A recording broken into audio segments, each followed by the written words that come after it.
मनुष्य की अशांति। मनुष्य के मन के भीतर निरंतर का द्वंद्व, तनाव, चिंता, मनुष्य की बेचैनी और विक्षिप्तता एक ही बात से जन्म पाती है, और वह है मनुष्यों के व्यक्तित्व में बहुत सी परतों का होना। मनुष्य एक नहीं है, बहुत सी परत है। शरीर की एक परत है, और शरीर की परत की अपनी वासनाएं, अपनी इच्छाएं, शरीर का अपना आकर्षण, अपने मोह, अपने लोभ, अपनी कामनाएं। फिर शरीर के भीतर मन की परतें, मन की अपनी वासनाएं, अपनी आकांक्षाएं, और मन के भी भीतर बुद्धि है, विवेक है।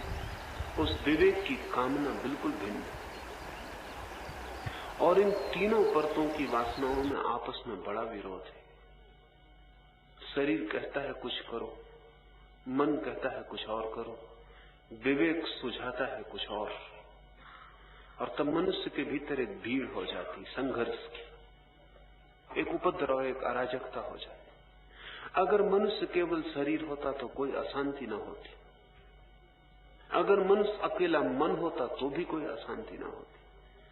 अगर मनुष्य केवल आत्मा होता तो भी कोई अशांति न होती। इसलिए पशु मनुष्य से कम अशांत है, क्योंकि पशुओं के पास शरीर ही है, मन की थोड़ी सी झलक है, और जितनी झलक है उतनी अशांति वहां भी है। पौधे और भी शांत है, वृक्ष और भी शांत है, कोई चिंता नहीं, कोई तनाव नहीं, मन की वहां हल्की सी झलक भी नहीं।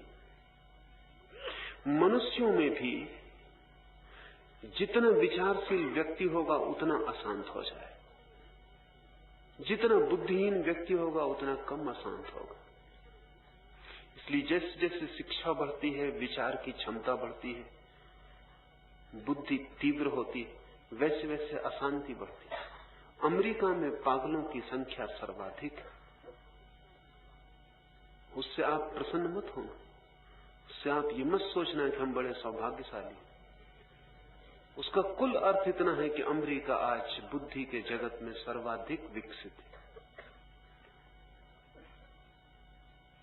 संपन्न घरों में तनाव और चिंता ज्यादा होगी, होना उल्टा चाहिए। विपन्न, दीनहीन, दरिद्र घरों में उतनी अशांति नहीं। संपन्न घरों में अशांति है, क्योंकि संपन्नता के साथ बुद्धि भी बढ़ती है, बुद्धि के बढ़ने के साथ संपन्नता बढ़ती है। जितना विपन्न आदमी है उतना बुद्धि का भी विकास नहीं है, अन्यथा वो भी संपन्न हो गया होता। विपन्न आदमी दुखी, दीन, अशांत नहीं है। अर्थ ये हुआ कि हमारे भीतर जितनी परतें होंगी ज्यादा, उतना संघर्ष होगा।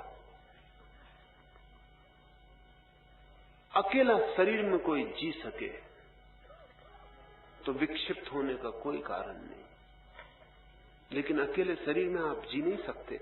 मन पीछे खड़ा है, शरीर कुछ कहता है, मन कुछ कहता है।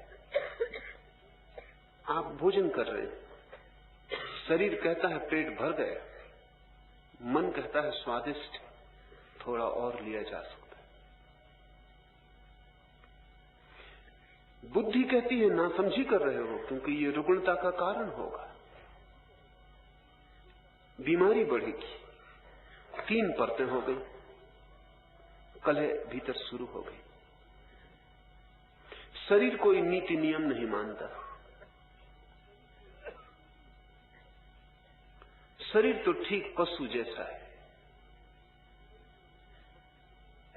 लेकिन मन बड़े द्वंद्व में होता है। मन के पास भी पशुओं जैसी वासना है, लेकिन मन के पास मनुष्य के संस्कार भी हैं, समाज का दिया हुआ ज्ञान भी है, अंतःकरण भी है।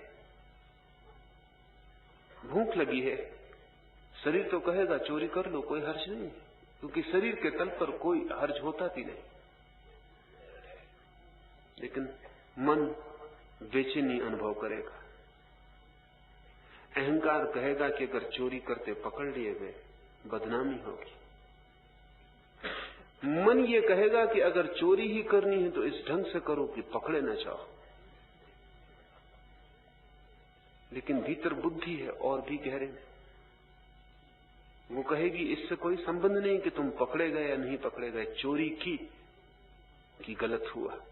और बुद्धि को कांटा सालता रहेगा।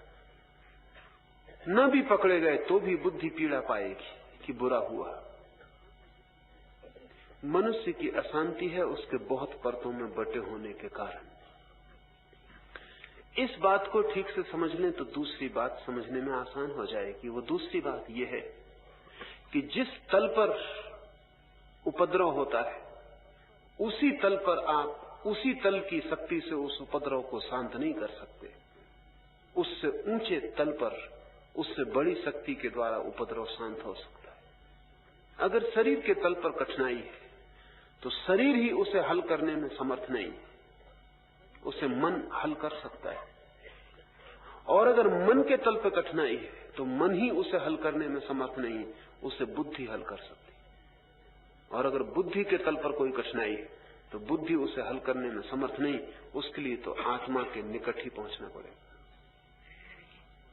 और अगर आत्मा के तल पर कोई कठिनाई है तो सिवाय परमात्मा के तल पर पहुंचे उसका कोई हल नहीं। इसका मतलब यह हुआ कि जितना जहां कठिनाई है उससे ऊंचे तल पर उसका हल खोजना होगा। हम अक्सर उसी तल पर हल खोजते, इससे कठिनाई बढ़ती है, घटती नहीं। समझिए, शरीर में वासना उठती, आंख रूप की तलाश करती। ऐसे कुछ संतों की कथाएं हैं कि उन्होंने आंखें निकाल के फेंक दी, क्योंकि आंख रूप को खोजती। शरीर रूप की खोज कर रहा है, लेकिन आंख को निकाल के फेंक देना उसी तल पर, तल के ऊपर उठना नहीं। शरीर ही आकर्षित हो रहा है, शरीर को ही आप चोट पहुंचा रहे हैं। शरीर की आंखें निकाल फेंक देने से कोई भी हल न होगा। अंधा भी आंखें मिट जाने पर भी वासना से ग्रस्त ही रहेगा।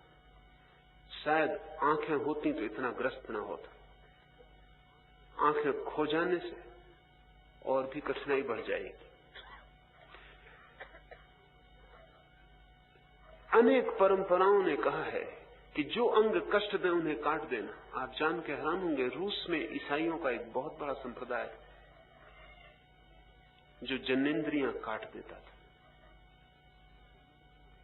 1917 की क्रांति के बाद जब कानूनन रोक लगाई गई तब बामुश्किल उस संप्रदाय को जनेंद्री काटने से रोका जा सका। कोई 10 लाख लोग रूस में थे जिन्होंने अपनी जनेंद्रियां काट के फेंक दी थी, सिर्फ इस ख्याल से कि जनेंद्री के काटने से काम वासना से छुटकारा हो जाए। जनेंद्री के काटने से काम वासना का कोई छुटकारा नहीं हो सकता, क्योंकि काम वासना अगर जनेंद्री में ही होती पूरी तो भी कोई बात थी। काम वासना तो मस्तिष्क में है, गहरे में। जनेंद्री तो मस्तिष्क का ही एक हिस्सा है, और जो सुख मिलता है संभोग का वो जनेंद्री के तल पर नहीं मिलता, वो मिलता तो मस्तिष्क के तल पर है।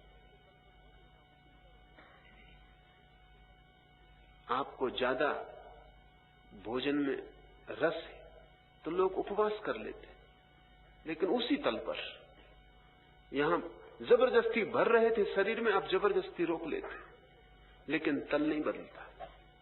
और जब तक तल न बदले तब तक जीवन में कोई क्रांति नहीं हो सकती। सिर्फ ऊंचा तल नीचे तल का मालिक हो सकता है। दूसरी बात, तीसरी बात स्मरण रखें कि अगर आप उसी तल पर व्यवस्था जुटाने की कोशिश करेंगे तो आपके जीवन में दमन, रिप्रेशन हो जाएगा और सारी जिंदगी विषाक्त हो जाएगी। लेकिन अगर दूसरे तल को आप सजग करते हैं तो दमन की कोई भी जरूरत नहीं। दूसरे तल की शक्ति के मौजूद होते ही पहला तल विनत हो जाता है, झुक जाता है। मन है और मन की ही सारी कठिनाई है। लोग मेरे पास आते हैं, वो कहते हैं इस मन से कैसे छुटकारा हो। लेकिन मन से छुटकारे का वो जो भी उपाय करते हैं वो भी सब मन का ही काम है। मन से छुटकारे के लिए मंदिर चले जाते हैं, वो मंदिर भी मन का बनाया हुआ खेल। मन से छुटकारे के लिए शास्त्र पढ़ने लगते हैं, वो शास्त्र भी मन से निर्मित हुए। मन से छूटने के लिए मंत्रोच्चार करने लगते हैं, वे मंत्रोच्चार मन की ही परिधि में माला जपने लगते। व्रत नियम ले लेते, कसमें खा लेते, वे कसमें भी मन ही खाए। एक मित्र मेरे पास आए, उन्होंने ब्रह्मचर्य का व्रत ले लिया, लेकिन व्रत लेने से कहीं ब्रह्मचर्य उपलब्ध होता? अगर इतना आसान होता तो व्रत लेने की क्या कठिनाई थी। उन्होंने मुझे आके कहा कि बड़ी मुश्किल में पड़ गया हूं, ये व्रत ले लिया लेकिन ये सद तो नहीं रहा है, और मन तो बेचैन, और इतना बेचैन कभी भी नहीं था जितना अब है, और इतनी वासना भी कभी मन में नहीं थी जितनी अब है। जब से ये व्रत लिया तब से ऐसा हो गया कि मन में सिवाय वासना के और कुछ भी नहीं। पहले तो कुछ और बातें भी सोच लेता था, अब तो बस एक ही धुन लगी। व्रत लेते ही ना समझ, समझदार व्रत नहीं लेता। समझदार विवेक को जगाता है, व्रत नहीं लेता, क्योंकि व्रत का मतलब है उसी तल पर उपद्रव करना। जैसे एक छोटी सी कक्षा है और उसमें बच्चे लड़ रहे हैं और शोरगुल मचा रहे हैं, और शिक्षक कमरे में प्रवेश कर जाए, एकदम सन्नाटा हो जाए। बच्चे अपनी जगह बैठ गए, किताबें उन्होंने खोल ली, जैसे कि कहीं कुछ भी नहीं हो रहा था। एक दूसरे तल की शक्ति कमरे के भीतर आ गई, उसकी मौजूदगी, रूपांतरण। जैसे ही आप ऊंचे तल की शक्ति को जगा लेते, नीचे तल का संघर्ष, उपद्रव एकदम शांत हो जाता। ये बात बड़ी समझ लेने जैसी है, क्योंकि जहां भी आपके जीवन में अड़चन हो, सीधे उससे लड़ने मत लग जाना, उसके पीछे की शक्ति को जगाने की कोशिश करना। तो जो मुझसे पूछते हैं मन को कैसे शांत करें, उनको मैं कहता हूं मन की फिक्री मत करो, मन को कुछ मत करो, तुम विवेक को जगाओ, तुम होश से भर जाओ। मन के साथ संघर्ष मत करो, क्योंकि संघर्ष करने वाला मन ही होगा। ये जो शांत होने के लिए कह रहा है, ये भी मन है। तो मन से लड़े दो टुकड़ों में बट के, तो लड़ाई ऐसी होगी जैसे मेरा दायां हाथ बाएं हाथ से मैं लड़ाने लगा। कोई जीतेगा नहीं, कोई हारेगा नहीं।